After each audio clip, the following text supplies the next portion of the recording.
A continuación, para dar inicio a la exposición, quisiera presentarles al expositor que nos acompaña el día de hoy. Su nombre es Germán Thomas. Es psicólogo de la Pontificia Universidad Católica de Chile, magíster en psicología de la Universidad de Montreal, Canadá, diplomado en neuropsicología infantil de la Universidad Católica y en rehabilitación neuropsicológica del adulto en la Universidad Diego Portales. Es docente en ADIPA de WISH 5, WISE 4, ABAS 2 y otros cursos relacionados con evaluación neuropsicológica, además de ser el director del diplomado en psicodiagnóstico infanto-juvenil en ADIPA. Le doy paso a Germán para que pueda iniciar la presentación. Muchas gracias, Javiera. Muy buenas tardes a todos. Espero que estén muy bien. Espero que estén empezando bien esta semana también. Y además también un buen mes de marzo.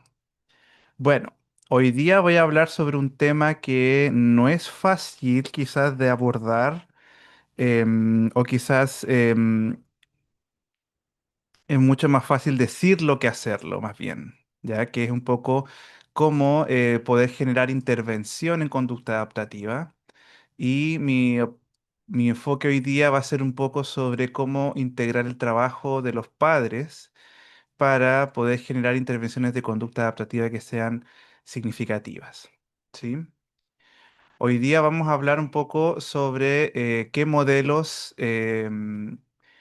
se utilizan para el entrenamiento de la conducta adaptativa y también voy a mencionar algunas maneras en que los padres pueden involucrarse en estos objetivos, particularmente con la presentación que he preparado el día de hoy. Primero necesitamos hablar un poco sobre la conducta adaptativa, qué es, qué significa. Algo muy importante que debemos saber es que la conducta adaptativa surgió a raíz de que en aquel entonces, cuando se empezó a evaluar inteligencia, muchas personas se daban cuenta de que evaluar la habilidad cognitiva no era suficiente para determinar si una persona tenía o no discapacidad intelectual. A lo largo de la historia y tras muchos años de reflexión al respecto, se llegó a la idea de que la madurez social es un componente importante para poder determinar si una persona cuenta o no con algún trastorno del desarrollo intelectual o no. Y esa idea de madurez social fue evolucionando a lo que hoy conocemos como la conducta adaptativa. La conducta adaptativa, según la Asociación Americana de Discapacidad Intelectual y del Desarrollo, organismo que es pionero y muy implicado en el estudio de la discapacidad intelectual, ¿cierto? Define esta como las habilidades conceptuales, sociales y prácticas que el ser humano aprende para poder desenvolverse en su vida cotidiana. Algo importante de la conducta adaptativa es que debiésemos posicionarla de manera igual a lo que es la evaluación de la inteligencia, ¿ya? Porque no solamente implica que uno pueda tener la habilidad cognitiva de resolver un rompecabezas, responder verbalmente, sino que también, en cuanto en el funcionamiento diario, habilidades tan prácticas como saber abrocharse los zapatos, vestirse, lavarse los dientes, esperar en el pase, en el cruce peatonal, son igual de importantes. El comportamiento adaptativo generalmente lo vamos a relacionar con estas habilidades que permiten satisfacer las demandas del entorno a una persona, ¿cierto? Dependiendo de su edad y en el momento en el que la persona se encuentra. Generalmente se esperaría mucho más de un adulto que sea más independiente y logre hacer más actividades que un niño escolar, un bebé. Importantísimo saber que el comportamiento adaptativo se va desarrollando y aumenta su complejidad con la edad. Comprende tres tipos de habilidades diferentes. El dominio conceptual hace referencia a las habilidades relacionadas con el manejo del pensamiento abstracto y el manejo de las habilidades académicas. Las habilidades sociales están relacionadas con todas las habilidades implicadas para poder establecer vínculos y relaciones sociales, el reconocer situaciones sociales y también el poder organizar los espacios de entretención y relajo. Y las habilidades prácticas son muy variadas, están asociadas con las actividades de la vida diaria básicas e instrumentales. Y de alguna manera son las relacionadas con toda la parte contextual del sujeto, saber hacer múltiples cosas para la autonomía. Muy importante también saber que la conducta adaptativa va a estar relacionada con las demandas del entorno y puede haber un elemento cultural aquí importante, como por ejemplo culturas muy seguras, como por ejemplo Japón. Se espera que los niños de 4 o 5 años puedan caminar solos a la escuela o puedan ir a hacer una compra en un lugar. Sin embargo, en sociedades más donde el peligro es más grande, ¿cierto? Sería impensado dejar a un niño de 5 años ir a comprar a la esquina, por ejemplo, ¿cierto? En ese sentido, vamos a ver que el lugar en donde nosotros estamos determina mucho cuál es la cantidad o el nivel de autonomía que vamos a dar a cierta edad. Otro aspecto importante de la conducta adaptativa es que ésta se debe basar en el rendimiento típico del individuo en múltiples contextos. ¿Qué significa esto? La evaluación de la conducta adaptativa no se hace a través de test o baterías de test, como por ejemplo las escalas Wechsler, sino que se evalúa a través del reporte de terceros o el autorreporte, ¿cierto? Sobre qué es lo que la persona hace habitualmente. En las pruebas de inteligencia o en las pruebas cognitivas siempre nosotros vamos a generar situaciones en donde vamos a llevar al máximo el desempeño del evaluado.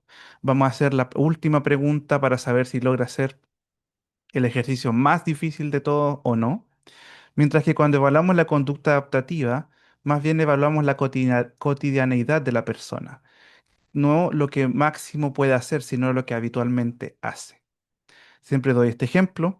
Supongamos que si yo quiero establecer si la persona sabe hacer su cama, yo no voy a basarme en si la persona lo logró hacer alguna vez en su vida. Si con ayuda de alguien puede hacer la cama, no. Si realmente es autónomo y lo logra hacer todos los días, sí o no. ¿Ya? Y por último, algo importante y no menos relevante es que la conducta adaptativa se debe evaluar con pruebas estandarizadas donde se tome como punto de referencia las personas y el entorno comunitario del sujeto. Por eso es que es importante tener pruebas de conducta adaptativa válidas, ¿cierto?, que sean apropiadas para un país, una población. Algo también necesario de entender es que la conducta adaptativa debe sí o sí evaluarse en el contexto en el que el evaluado reside. Entonces, en ese sentido, ya podemos empezar a dilucidar que evaluar la conducta adaptativa va más allá de simplemente lo que yo veo en el box o lo que yo veo frente a una prueba de inteligencia. Es adentrarme y conocer un poco más el modo en que el evaluado funciona, buscar información, buscar datos sobre el entorno que el evaluado tiene y saber cómo son las interacciones.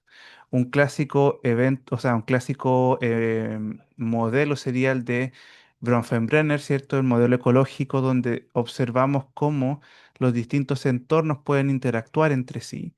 Y la persona que va a evaluar la conducta adaptativa debe saber que además de que el sujeto está implícito en un entorno, hay diversas fuerzas o situaciones que pueden influenciar cómo se despliega la conducta adaptativa. Por ende, es importante tener una mirada ecológica, ¿ya? Bueno, si nosotros desglosamos el concepto de conducta adaptativa que propone la IDD y que propone el ABAS-2, que es la escala o el sistema de evaluación de la conducta adaptativa, vamos a encontrar que existen tres grandes dominios y 10 áreas de la conducta adaptativa que podemos medir con este instrumento. Vamos a ver, ¿cierto?, que el dominio conceptual se compone de el área de la comunicación, habilidades académicas funcionales y la autodirección. El dominio social está compuesto de el área social y el área del ocio. Y el dominio práctico, cuatro habilidades más una quinta que no es una habilidad adaptativa propiamente tal, según el modelo de la IDD, pero que sí se mide y está íntimamente relacionada con el dominio práctico, que es el empleo. Estas cuatro áreas están relacionadas con lo que yo comentaba del dominio práctico, que son habilidades mucho más prácticas que uno ve in situ. Tareas de autocuidado, ¿cierto? Vale decir la capacidad de poder mantener la higiene personal, la vestimenta, el poder comer solo, ir al baño solo. Vida en el hogar y vida en la escuela hace referencia a todas las actividades que nosotros podemos hacer en torno al cuidado del hogar, el cuidado de los espacios donde nosotros habitamos o cómo comportarnos para cuidar el entorno, las propiedades, ¿cierto?, de la escuela, por ejemplo. Utilización de recursos comunitarios hace referencia a que el evaluado sea capaz de desplazarse y recurrir a todos los servicios disponibles en en la ciudad. Y también salud, seguridad hace referencia a que la persona sea capaz de cuidar de sí misma y evitar los riesgos. ¿Ya? Todas estas áreas las podemos medir de manera robusta con el ABAS-2, que es un sistema de evaluación de la conducta adaptativa que está compuesto de 5 cuestionarios. Cuatro de ellos pueden ser contestados para niños, ¿cierto? Y un quinto para adultos. Y como yo les comentaba, cuando medimos la conducta adaptativa lo hacemos a través de cuestionarios de autorreporte o de reporte de terceros. El ABAS tiene 5 modelos, ¿cierto? Dos para evaluar a niños de 0 a 5 años, dos para evaluar a sujetos de 5 a 21 años y un quinto que es el formato de adultos que podemos aplicar desde los 16 hasta los 89 años. Es muy importante utilizar este instrumento porque en Chile es el instrumento gold standard, vale decir que no hay otro mejor hasta el momento para poder medir la conducta adaptativa. ¿Por qué razón? Porque este tiene un estudio de validez, ¿cierto? Y las propiedades psicométricas fueron testeadas con una muestra de población chilena. Sin duda, nosotros con esto podríamos cumplir em, requerimiento de la IDD, ¿cierto?, de evaluar con instrumentos válidamente para la población, sí, lo podemos hacer. Y aquí, sin duda, ustedes pueden ver que el instrumento tiene su adaptación chilena donde se describen las propiedades psicométricas y cómo se compuso una muestra, que fue bastante robusta. Más de 2.000 personas, ¿cierto?, se emplearon para poder medir la conducta adaptativa y generar un instrumento confiable. ABA, ¿cierto? Es un cuestionario, como ya les decía, ¿cierto? Y quizás una de las grandes dificultades que tiene el uso de este instrumento es que la corrección solamente es online. Y cuando yo hablo de online, es que requiere de pagar para la corrección. Ese es un gran desafío. Sin embargo, a pesar de este desafío, ABAS 2 sigue siendo el instrumento más confiable. Y yo siempre he tratado de explicar en mis ponencias que nosotros los psicólogos o los profesionales de la salud mental que podemos trabajar con personas con discapacidad intelectual, muchas veces vamos a necesitar nuestras herramientas de trabajo que sean confiables, que cumplan ciertos requisitos, y eso se puede hacer gracias a la industria de los test, ¿ya? Cuando yo hablo de industria, yo hablo que realmente es una industria donde aspectos tales como el dinero, la inversión, marketing, compra, etcétera, etcétera, están allí. Y yo creo que sin duda los profesionales de la salud mental en Chile tenemos mucha vocación, pero muchas veces se nos pide hacer milagros con poco. Y lamentablemente las pruebas, eh, nosotros necesitamos utilizarlas para poder hacer nuestro trabajo.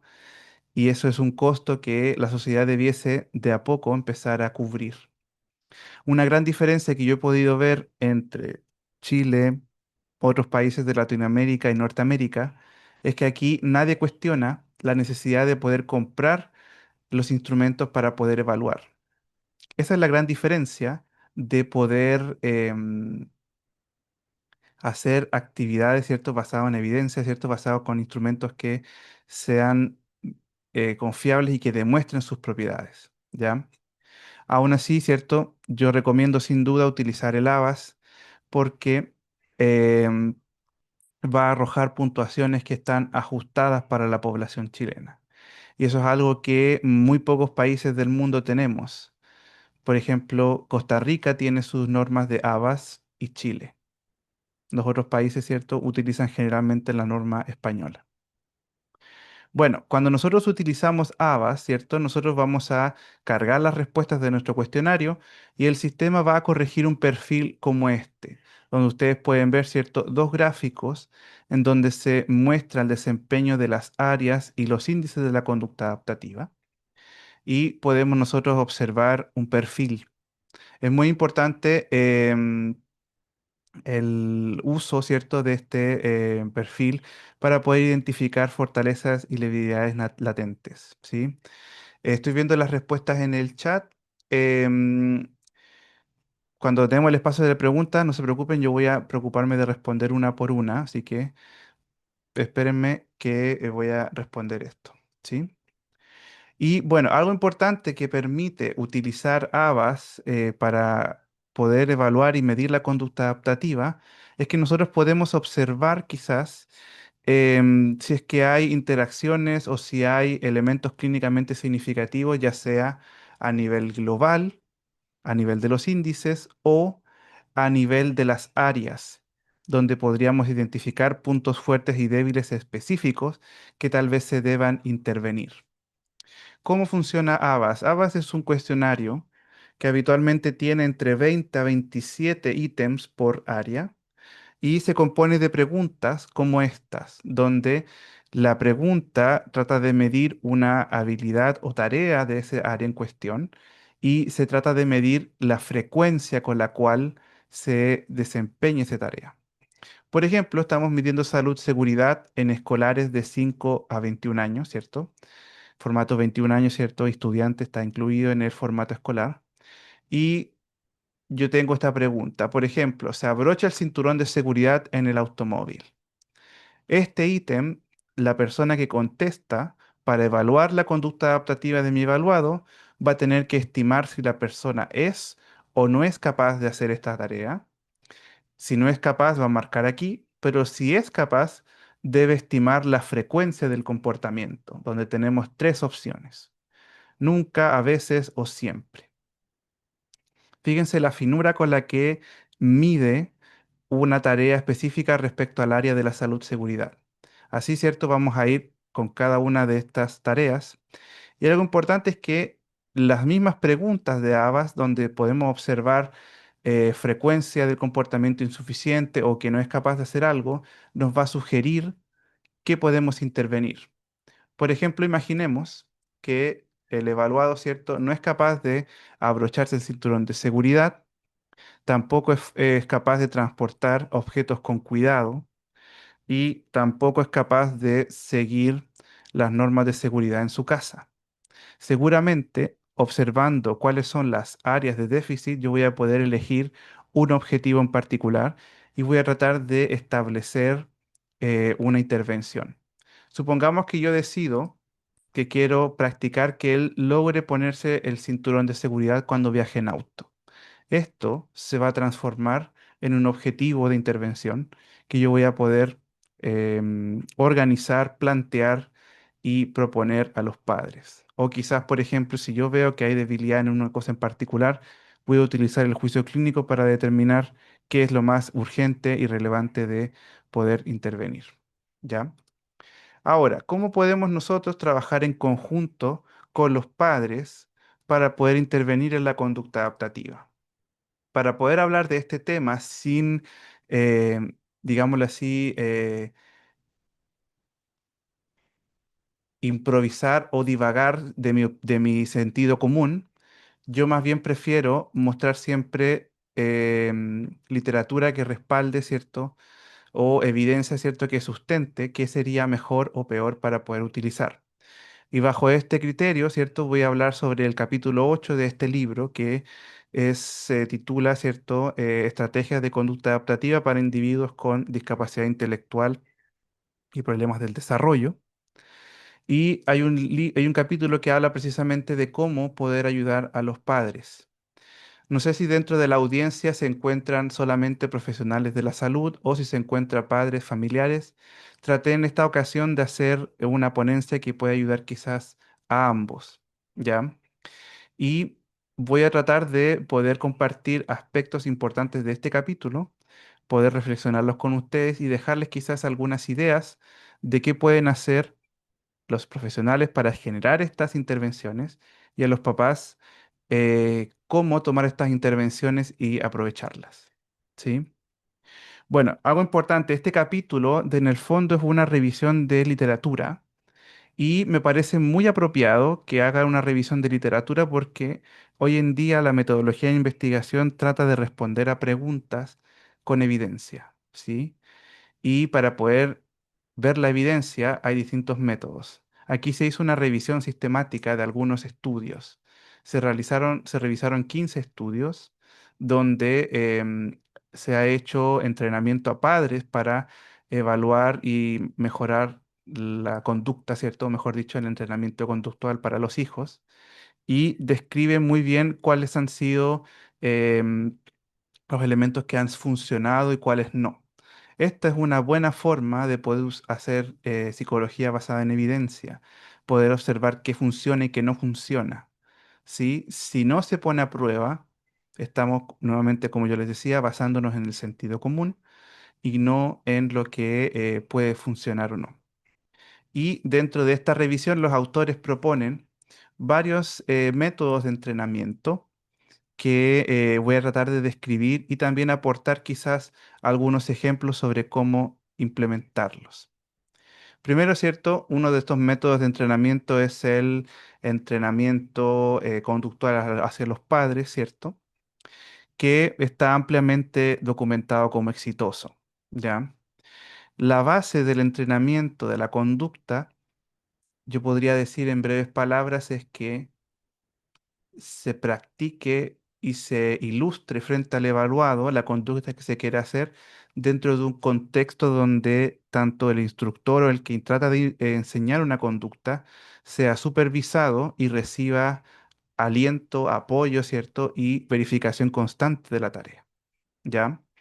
En ese sentido, por ejemplo, este método, Behavioral Parent Training, trata de alguna manera de sistematizar estos procesos de cambio que de alguna manera nosotros quizás intuitivamente intentamos hacer, pero debido a que nos falta este esquema o este paradigma em, para organizar la tarea, es que a veces no resulta. Muchas cosas de las que yo voy a hablar hoy día posiblemente parezcan de sentido común. ¿Qué quiere decir esto? Que posiblemente uno podrá decir, ah, esto es obvio, cualquiera lo podría hacer, o sin duda esto sí, se puede hacer así sin tanta parafernalia como uno diría. Pero la verdad es que la palabra parafernalia tiene menos o casi nada de implicancia aquí, porque ¿qué pasa? Cuando nosotros no dejamos por escrito objetivos o planes, muchas veces los esfuerzos se diluyen. Es por ello que es importante revisar estos métodos y cómo quizás con un poco de trabajo de oficina o sentarnos a escribir, podemos de alguna manera producir un trabajo más organizado. Bueno, este entrenamiento, ¿cierto?, de habilidades conductuales, ¿cierto?, propone que la instrucción debiese basarse en 8 etapas claves. Primero, ¿cierto? Hablar de que se debe justificar qué habilidad es la que queremos entrenar. Supongamos que vamos a tomar el ejemplo de ponerse el cinturón de seguridad. El primer paso, ¿cierto? Cuando nosotros elegimos intervenir en un evento concreto, es ver qué es lo más importante. ¿Por qué quizás sería importante esto? Pensemos en un chico que a lo mejor su padre tiene que levantarse todos los días para muy temprano para poder trabajar, tiene que conducir largas horas y sí o sí tiene los medios para andar en auto, pero necesita establecer la seguridad, ¿cierto?, de que él pueda ir abrochado el cinturón. Sin duda, el, este objetivo de haber elegido esto corresponde a el esquema individual personalizado de cada quien. Seguramente un chico que no, sus papás no tienen auto o que no va a beneficiarse del transporte público, no sería apropiado entrenar esa habilidad, sería mejor entrenar otra. Pero el primer paso, cierto, es poder justificar qué es la habilidad la que se va a trabajar. Segundo, en este esquema, cierto, sería describir los pasos de la habilidad. ¿Qué significa ponerse el cinturón? Significa sentarse, tirar el cinturón, encajarlo en el espacio donde va la hebilla, etcétera, etcétera, mantenerlo puesto. Algo importante, y aquí está la clave, es dejar un escrito, dejar un artefacto, una habilidad que puede ser tanto una señalética, quizás con métodos de comunicación aumentativa, ¿cierto? Imágenes, iconografía, o dejar un mapa quizás sobre la habilidad que se quiere hacer. También algo importante sería modelar la actividad, vale decir que además de pedirle al niño que aprenda a ponerse el cinturón, yo tengo que hacerlo frente a él para que él me vea personalmente. Ensayar la actividad, ¿cierto? Y después recolectar y hacer feedback, ¿ya? Muy importante que este método, ¿cierto? Se basa en que la repetición de la evaluación in situ y los comentarios correctivos fluyan. ¿Qué pasa? Por ejemplo, si yo quiero entrenar el tema del cinturón, yo voy a tener que observar cómo él lo hace. Seguramente voy a tener que recolectar cómo los papás ven que la actividad funciona o no, dar retroalimentación y hacer este círculo hasta que se domine la actividad. ¿Sí? Este método, que puede parecer muy simple, pero que llevado en la lógica subyacente, se ha demostrado que funciona muy bien para poder enseñar actividades, ¿cierto? Y habilidades a largo plazo a niños, ¿sí? También algo importante es que se ha visto que facilita la transferencia de la habilidad em, a los contextos más ecológicos, algo que muchas veces es difícil de lograr en la intervención. Muchas veces nosotros podemos enseñar, por ejemplo, a utilizar el dinero, pero que el evaluado aprenda a usar el dinero para ir a comprar, por ejemplo, ya es una habilidad que requiere más pasos, por decirlo así. Se ha demostrado que ha habido muchos casos de niños donde aprenden a contar y utilizar el dinero en contextos de simulaciones, pero en la vida diaria no son capaces de hacerlo. Sin duda, eso ocurre porque no se puede transferir fácilmente la habilidad sin entrenamiento repetitivo como este. ¿Ya? Entonces, fíjense, el manual aquí deja un ejemplo y yo aquí lo traduzco para que ustedes puedan ver más o menos a qué se refiere este tipo de entrenamiento. Como por ejemplo, aquí está el componente o las habilidades que implicaría diseñar una intervención como esta, una definición y un ejemplo. Justificar la habilidad que yo quiero enseñar. Por ejemplo, aquí está hablando de por qué se necesita mejorar la higiene. Y es muy importante, ¿cierto? Que de alguna manera, a pesar de que los chicos con discapacidad intelectual puedan tener una comprensión más concreta, más limitada, demostrar por qué es importante. Otra parte, ¿cierto?, sería dejar los pasos por escrito y generar este artefacto que yo decía. ¿Ya? Muchas veces este artefacto nosotros lo podemos transformar en algo más significativo que simplemente una hoja de papel, ¿cierto? Podemos hacer ayudas, podemos hacer carteles, podemos hacer quizás ayudas pictóricas para poder ilustrar cómo hacer la tarea. Posteriormente, la habilidad se tiene que modelar y practicar con el instructor o con el que interviene. Si yo, por ejemplo, quiero enseñar habilidades de higiene personal, por ejemplo, en los hombres, enseñar el afeitado, posiblemente si el interviniente, ¿cierto? O el tratante es hombre, tiene barba, ¿por qué no enseñar y el afeitarse delante del niño para poder mostrar cómo es la actividad? El corte de uñas, etcétera, etcétera. Algo importante, recuerden la recolección de datos, ¿cierto? Es decir, la observación directa. Por ejemplo, el niño toma mal el corta uñas o el niño tiene miedo de utilizar ¿cómo se llama esto? La navaja. Y aquí viene un poco el replanteamiento. Si tiene miedo de utilizar la navaja o, como diríamos en Chile, la Gillette, ¿cierto? ¿Por qué no utilizar una eléctrica? Y así ir iterando en el proceso. Finalmente, ¿cierto? Algo importante es que se debe dar apoyos y retroalimentación.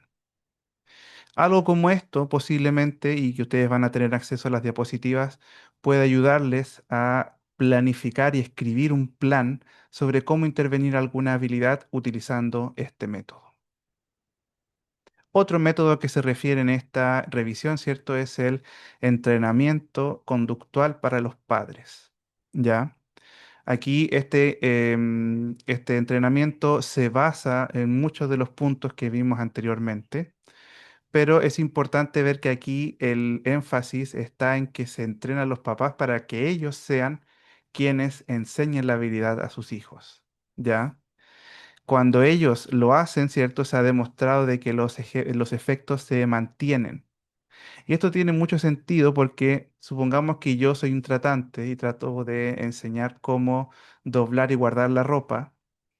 Si yo puedo ir a una visita domiciliaria y ayudar a, por ejemplo, a una niña, ayudar a que ordene su ropa, va a ser significativo, pero yo soy un extraño, yo soy alguien de fuera. Sin embargo, ¿qué ocurre si es el papá el que enseña, entrena la habilidad?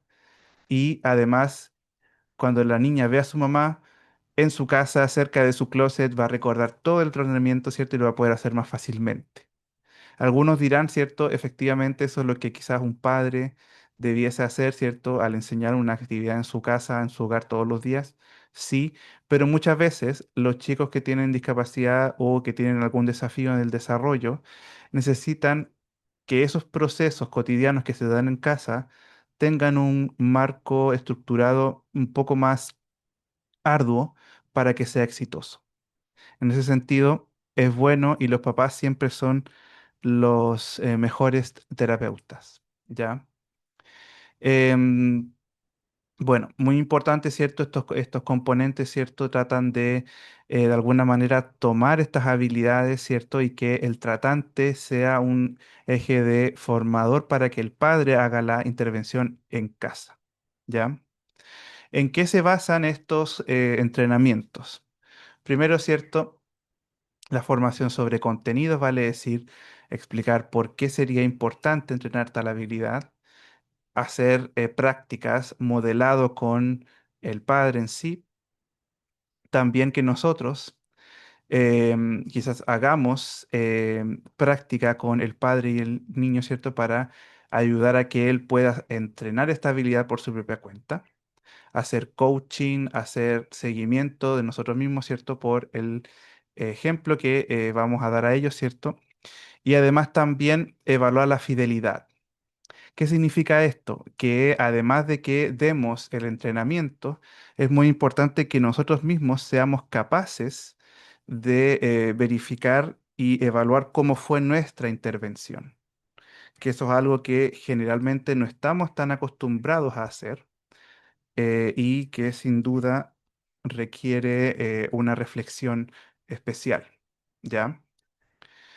Por ejemplo, aquí hablan de cómo evaluar la fidelidad. Aquí hice una traducción. Muchas veces dependiendo del tipo de entrenamiento, el tipo de habilidad que nosotros vamos a utilizar, em, vamos a requerir nosotros generar nuestros propios indicadores de éxito o no y de verificar la fidelidad. Em, Bueno, sus preguntas solamente voy a responder una que hizo Sheila sobre si esto se puede utilizar en los recursos en las escuelas. Sí, sin duda. Yo creo que sobre todo este material va a ayudar mucho a quizás a mostrar al equipo docente cómo son las planificaciones o los trabajos, ¿cierto?, de intervención que hacemos los psicólogos, ¿cierto?, u otros profesionales de la salud, ¿cierto?, sobre cómo planificamos nuestro trabajo. Ustedes saben, y algo que, bueno, no sé si saben, pero los educadores, gran parte de su labor se basa en las planificaciones, los planes, la manera en que ellos van a impartir la enseñanza. Nosotros, en ese sentido, si queremos respaldar el trabajo que hemos estado haciendo, debiésemos quizás inspirarnos un poco en esto y generar estos materiales de registro, ¿ya? Esto, de alguna manera, es una lista de verificación de la calidad de la sesión que yo tuve con mi evaluado. Por ejemplo, fíjense aquí cómo en un ejemplo como este, alguien decidió generar indicadores de éxito o no a partir del método que está trabajando. Este es un ejemplo de cómo entrenar el ir al baño, ¿sí? Aquí en cada sesión donde yo estoy evaluando, ¿cierto? El tratante va a determinar si hizo o no tal actividad. Discutí la importancia de ir al entrenamiento de ir al baño con los papás, sí, no, ¿cierto? La cantidad de sí y no va a ayudar a determinar qué tan eficaz fue la planificación de la sesión, ¿sí? Fíjense, son indicadores que posiblemente ese terapeuta hizo para él mismo y por ende aquí hay un ejercicio muy importante en torno a la capacidad de gestionar y de planear nuestras propias intervenciones, ¿ya? Generalmente uno no los va a encontrar en libros. Generalmente esto se muestra, se guía cómo hacer, pero realmente aquí va a implicar mucho la creatividad, ¿cierto? Y la habilidad del terapeuta para poder planear y verificar el éxito de sus intervenciones, ¿ya? Sí, ahí estoy viendo un poco la pregunta, ¿cierto? Entre qué profesionales podrían hacer tal y tal cosa, ¿cierto? Yo honestamente creo que la intervención siempre puede ser transdisciplinaria en el sentido de que puede que un profesional decida junto con otro abordar un punto en común, ¿cierto? Es posible, es factible, es importante siempre generar el, el plan, el acuerdo, ¿cierto? Sobre cómo se va a dejar y por eso documentos como estos, ¿cierto? Puede ayudar a que entre profesiones podamos entendernos más fácilmente. Por ejemplo, supongamos que ustedes son un equipo que trabaja en una escuela y deciden que a un chico con discapacidad intelectual quieren enseñarle la importancia de siempre abotonarse la camisa, ¿ya? Sin duda, plantear y dejar por escrito la intervención que se va a hacer va a permitir que tanto el trabajador, ¿cierto? El terapeuta, el profesor, ¿cierto? Sepan qué es lo que se quiere lograr con el objetivo, cómo se está estableciendo el trabajo, cómo se va a medir, etcétera, etcétera. ¿Ya? Bueno, importante, ¿cierto? De que se evalúe, ¿cierto? Generalmente las intervenciones, algo que generalmente no estamos tan acostumbrados a hacer. Pero sí, si nosotros queremos ver éxito y si queremos mirar avances, vamos a tener que ir documentando y dejando por escrito, ¿cierto?, cómo fue el reporte de nuestras intervenciones. ¿Ya? Deme un segundo.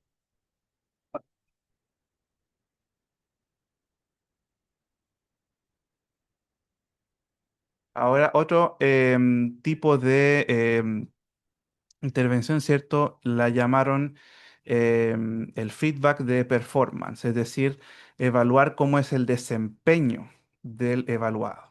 ¿Ya? En ese sentido, este enfoque habla de que nosotros debemos constantemente, una vez que dejamos instalada una intervención, ir verificando.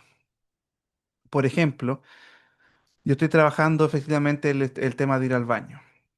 Yo quizás como tratante debo mantenerme en constante comunicación con el papá, ¿cierto? O con el encargado de que está ayudando a intervenir eso. Posiblemente voy a tener que mandar un mensaje, un correo. Hola, ¿cómo está? ¿Cómo va esta semana, Juanito, con el entrenamiento para ir al baño? Y aquí esta idea de ir pidiendo noticias semana a semana, ¿cierto? Va a ayudar a que se genere un cambio. Muchas veces nosotros dejamos tarea para la casa, ¿cierto? De una semana a la otra y nunca verificamos durante el tiempo entre medio, ¿cierto? Y generalmente eso puede generar retrocesos o un avance muy lento. Generalmente en profesionales que hacen verificaciones constantes se puede observar más ejemplos. Y aquí quizás una reflexión para los padres, parte del trabajo de un clínico, ¿cierto? Va a ser constantemente que verifique con ellos, ¿cierto? Rinda cuentas, por decirlo así, de cómo fue. Porque si nosotros no recibimos información de cómo es el proceso cuando están en la casa entre las sesiones, nosotros no tenemos cómo hacer los ajustes necesarios para poder cambiar eso, ¿sí? Se ha visto que hacer estos estudios, o mejor dicho, estas intervenciones con retroalimentación, ayuda a que se pueda mantener las habilidades logradas, ¿sí? También la tecnología puede ser útil en este sentido. Em, Sistemas como mensajería, correo electrónico, ¿cierto? Pueden ayudar a que se pueda dar retroalimentación inmediata, ¿cierto? Sobre algún tema en particular que se está dando, ¿ya? También otro ejemplo disponible es la telerehabilitación o telemedicina. Seguramente ustedes lo habrán visto en en la pandemia, ¿cierto? Aquellos que quizás trabajamos en telerehabilitación.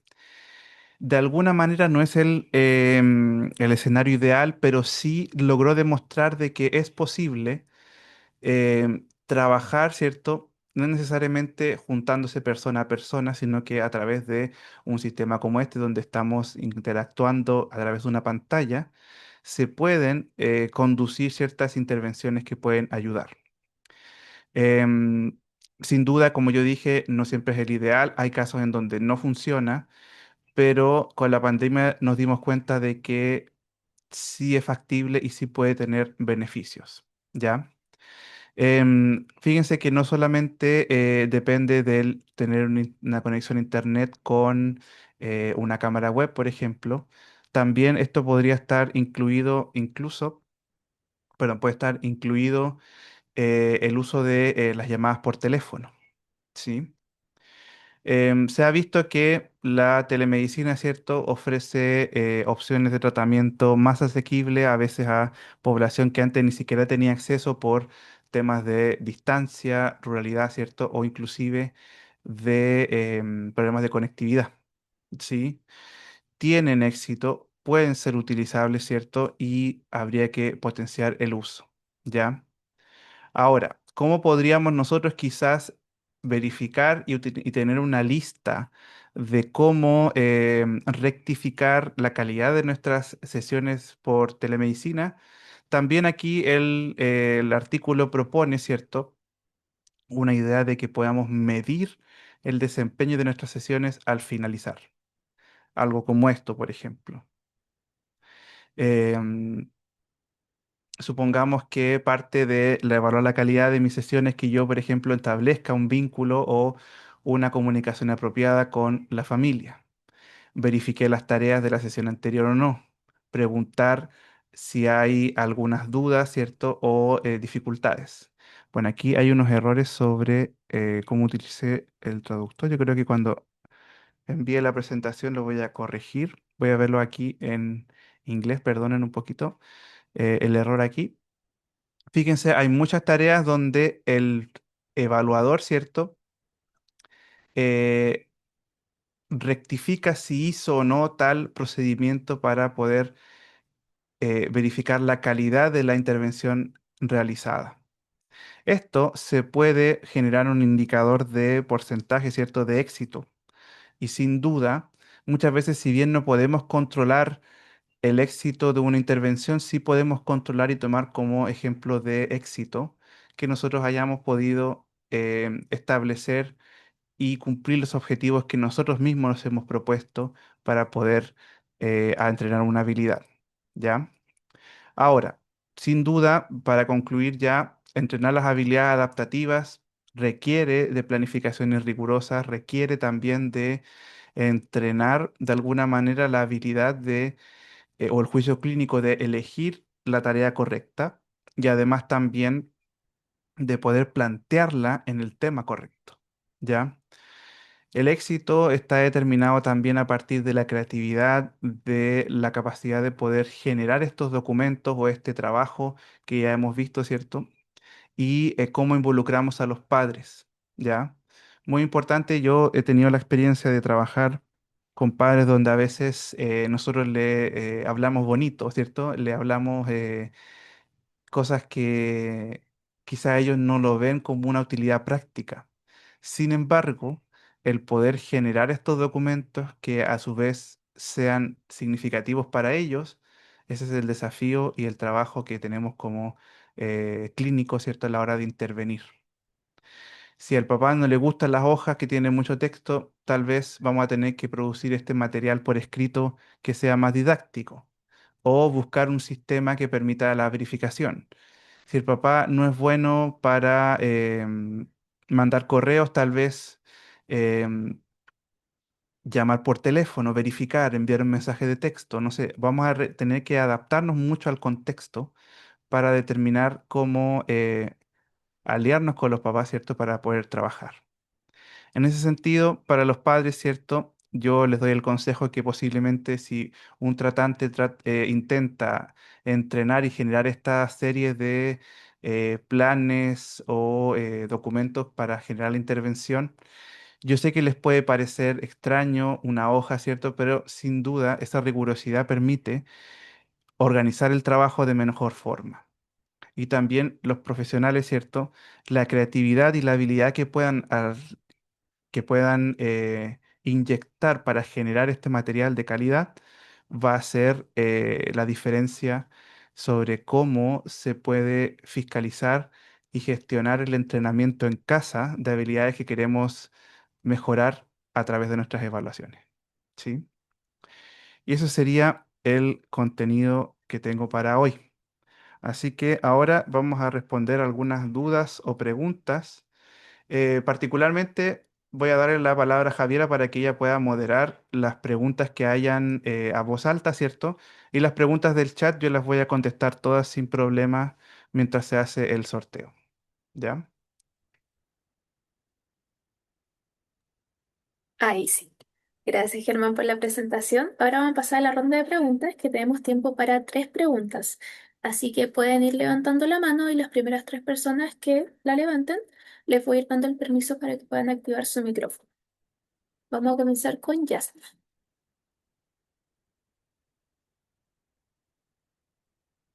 Yasna, ahí te di. Sí. Hola, ¿cómo están? Hola, hola. Hola, hola, ¿cómo estás? Sabes que principalmente me interesó el ABAS. Yo trabajo más en el área de la educación, vinculada más a la educación inicial específicamente, desde los 2 años hasta los 4, hoy día presente. Entonces me parece muy interesante lo que explicita el instrumento, lo que tú me puedes transmitir de. Pero también me quedo dando vuelta que si bien es cierto tiene grandes beneficios, también tiene alto costo por el hecho de tener que pagar para poder obtener los resultados un poco más directos desde la fuente más central, ¿cierto? Sí, Y lo importante y lo que más me llama la atención también es que sean datos, perdón, que sean datos que son locales, que son chilenos, que es difícil de un poco a veces de encontrar. Imagínate, tenemos 2 países en el mundo solamente que tienen datos estadísticos de la localidad para poder entregar reportes. Entonces, me gustaría si me pudieras, como para concretar, dar un poquito más de información sobre eso, sobre cómo poder acceder un poco a eso, eh, y un poco quizás a lo mejor para orientarnos a todos cuáles son como esos costos elevados de lo que significa el instrumento en sí. ya, sí. Gracias por su pregunta. Y bueno, la verdad que aquí les comparto, ¿cierto? El distribuidor de habas en Chile es Celcalp. Nosotros podemos comprar usos de corrección de habas a través de la página que ustedes pueden ver aquí, ¿cierto? Celcalp.cl, ¿cierto? Ahí está eh, esta viñeta donde venden la aplicación y corrección online. Tiene un costo de 6.100 pesos, ¿ya? Em, Habitualmente el precio sube, el precio baja, a veces varía dependiendo del panorama y el precio yo imagino que es del euro porque es de España, ¿cierto? Pero sin duda, utilizar esta plataforma, pese a que tenga un costo, permite gestionar y organizar muy bien los usos, ¿cierto? La cantidad de datos que se incluyen a la hora de corregir. Sin duda sería lo ideal tener la corrección a través del manual, pero además también es muy larga de hacer, honestamente. Yo he tenido la oportunidad de trabajar ahora que estoy haciendo mi internado aquí en Montreal, me toca corregir el ABAS a mano y sí es bastante tiempo. Eh, entonces, en ese sentido, digo, bueno, está bien. Yo sé que tengo la libertad de, porque aquí están los manuales publicados, ¿cierto? Y yo puedo hacerlo si yo quisiera hacerlo a mano, pero toma mucho tiempo también. Una ventaja quizás de utilizar estos correctores es que uno adquiere y descarga el perfil inmediatamente. En cuanto al tema del costo, yo creo que habría que buscar y explorar maneras de cómo cubrir ese costo. Si uno, por ejemplo, trabaja en contexto estatal, ¿cierto? Los colegios, ¿cierto? En la cuarta categoría de gastos de un curso de pie, ¿cierto? Está la compra de instrumentos. Se podría quizás gestionar de que aquellos casos que realmente se requieren una evaluación en profundidad de la conducta adaptativa, utilizarlos con el ABAS. Aquellos que trabajen de manera particular, tal vez incluir en el costo de la evaluación, ¿cierto? La cantidad de instrumentos que se te van a comprar. No sé, yo sé que no es fácil y estamos muy acostumbrados a tener instrumentos gratis, ¿cierto? Pero esta lógica también nos va a llevar a que utilicemos técnicas o instrumentos que no sean tan confiables. Entonces, en ese sentido, o mejor dicho, que no sean los más eficaces. La pregunta que yo vi mucha en el chat, ¿cierto?, es el tema del ICAP. Seguramente ustedes conocen, habrán escuchado hablar del inventario de, se me olvidó la sigla aquí, del ICAP, bueno, es un inventario, ¿cierto?, para la planificación de servicios. Existen dos versiones. Existe la versión española, ¿cierto? Que es un instrumento un poco más completo. Y existe la versión chilena, que es una versión más reducida, donde hay menos ítems y trata de ser una mirada más de screening, ¿ya? En ese sentido, el ABAS es más completo y permite no solamente medir las áreas con propiedades psicométricas más robustas, sino que también mide varias cosas. Un ABA son aproximadamente 200 ítems. Entonces, la persona que lo tenga que contestar va a realmente tener que reflexionar y mirar muchas de las conductas que el niño hace o el adulto y vamos a tener una mirada más concreta de lo que evalúa. ¿Sí? Espero ahí haber respondido un poco su pregunta. Ahora vamos a continuar con Esh- no sé cómo se menciona. Ashley, Sheila, yo creo. Sheila, sí. Hola, ¿me escucho? Sí. Sí, me llamo Sheila.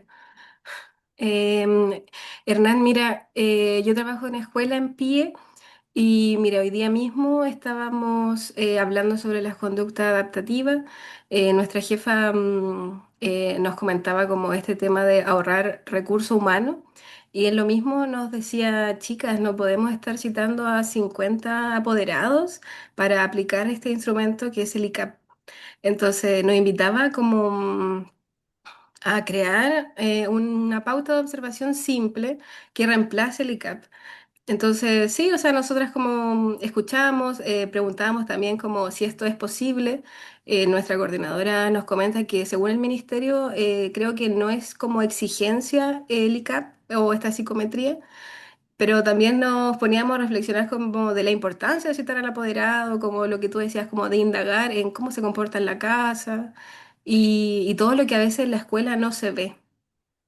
Y bueno, esta presentación me hizo como reflexionar aún más, pero también te preguntaba a ti cómo abordar como esto, cómo defenderlo, no sé. Sí, bueno, vamos a ver si a lo mejor con esto usted tiene también argumentos para defender. Efectivamente, en la última, bueno, no es la última, ya van 2 años, ¿cierto? Esto se publicó en noviembre de 2024. Se hizo una mesa de trabajo para poder complementar y abordar mejor el diagnóstico de discapacidad intelectual. Y efectivamente, el ministerio habla de que no se puede, no obliga el uso de un instrumento en específico. ¿Ya? Pero aquí habla de que son los propios valores que deben decidir qué instrumento utilizar, ¿ya? Y menciona varios instrumentos, ¿ya? Por ejemplo, ICAP, ABAS, CAL, ¿cierto? ¿Y qué pasa? Lo que su coordinador decía, efectivamente es cierto que no estamos obligados a usar un instrumento, pero también debemos pensar qué sería lo más certero. Yo, en esos casos de que no se puede utilizar un instrumento, yo recomiendo sin duda utilizar la pauta de gravedad de la discapacidad intelectual que tiene el DSM-5, que está también en este documento. Ahora, eso igual implica hacer un ejercicio clínico, una evaluación quizás en profundidad, porque estimar la gravedad de una afectación en algún dominio de la conducta adaptativa va a requerir entre que una entrevista, observar, ¿cierto? Recopilar el reporte de los padres, recopilar el reporte de los profesores. Entonces, sin duda, también eso tomaría mucho tiempo.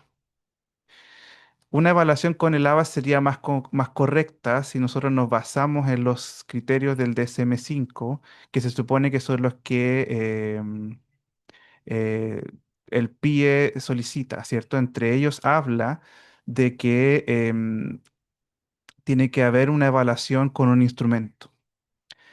Ahora, en ese sentido, yo recomiendo si quiere hacer una evaluación más confiable, como mínimo utilizar esto, quizás complementarlo con un instrumento que sea más de uso gratuito, ¿cierto? Pero además también el tema del ICAP es que hay ítems que no están muy bien adaptados quizás a la población. Pero aún así, si es lo que se puede utilizar, tal vez triangular entre el resultado del ICAP de Chile, la observación y lo que reportan los profesores.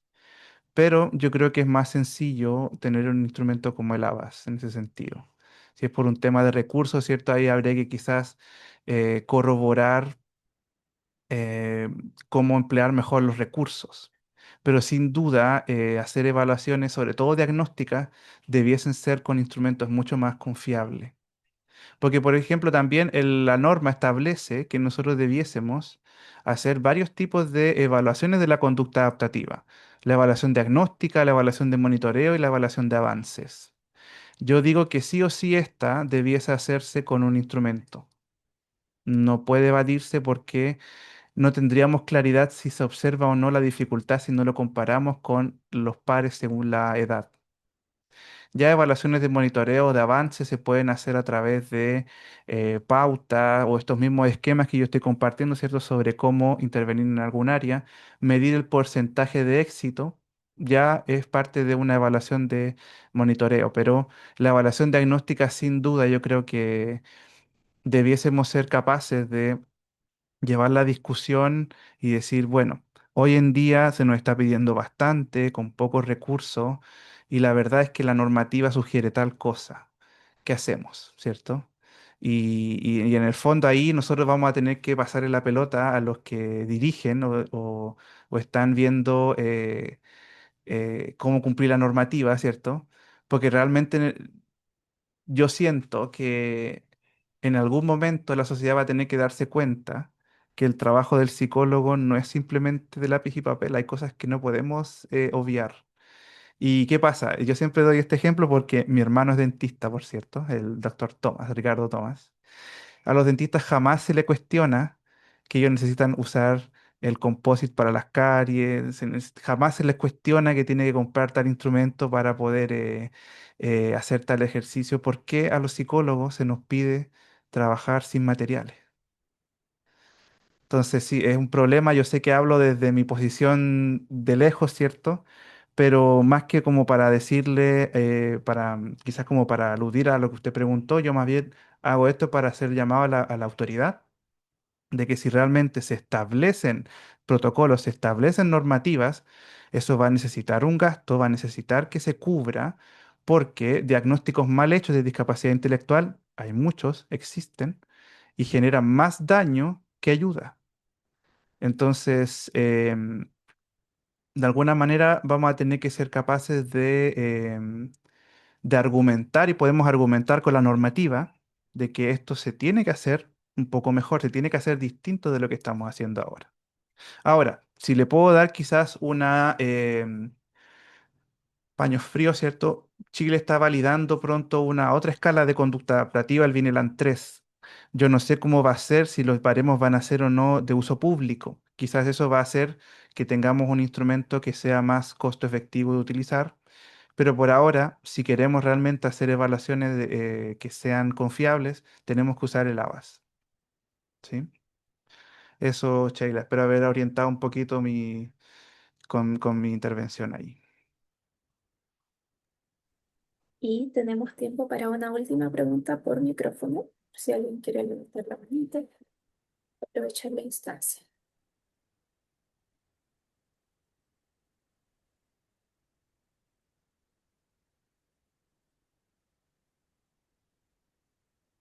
Si no hay preguntas, Germán, yo te pediría un último momento para que puedas dejar invitados a los participantes al curso.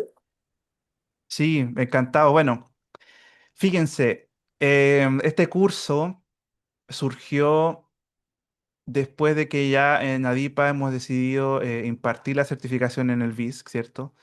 Y yo, dado el conocimiento que tengo sobre la importancia de evaluación de la conducta adaptativa, es que yo sugerí, ¿cierto?, a los directivos de ARIPA, director académico sobre todo, que es necesario enseñar esto. Y bueno, yo sé que es un desafío no poder tener los recursos para comprar los usos, ¿cierto?, para corregir las evaluaciones, ¿cierto? Pero realmente un diagnóstico de discapacidad intelectual, de una necesidad educativa permanente, sin la evaluación de la conducta adaptativa, es el diagnóstico a la mitad. Em, un chico puede tener una puntuación baja en la prueba de inteligencia y no tener problemas de conducta adaptativa, y ahí se nos cae el diagnóstico. Entonces, en ese sentido, este curso, además de simplemente enseñarles cómo administrar el ABAS, repasamos todo lo que es el diagnóstico de la conducta adaptativa, por qué se utiliza en la discapacidad intelectual, y además también enseñamos todas las propiedades, ¿cierto?, para poder interpretar este test. También vamos en este curso a hablar sobre sugerencias de cómo intervenir de acuerdo a lo que los autores del mismo test han sugerido y sin duda a través de la revisión de casos que nosotros hacemos en estos cursos, ¿cierto? Casos evaluados por mí, podemos aprender la importancia de mirar ambas dimensiones. ¿Sí? En ese sentido, les quiero invitar a todos a que puedan tomar el curso. El curso incluye también una plantilla que toma los datos del perfil que descargamos de la corrección para ayudar a hacer un informe y también para verificar si se dan o no los criterios de la discapacidad intelectual. La plantilla no permite calcular los resultados de la prueba, pero sí ayuda a generar un informe que sea más amigable para el que tenga que aplicar el instrumento. ¿Ya? En ese sentido, los dejo cordialmente a todos invitados y también ahora yo apago la cámara, pero voy a contestar algunas preguntas del chat mientras Javier hace el sorteo. ¿Sí? Muchas gracias, Germán, por tu presentación, por las respuestas. Ahora vamos a parar la grabación para que pasemos al sorteo.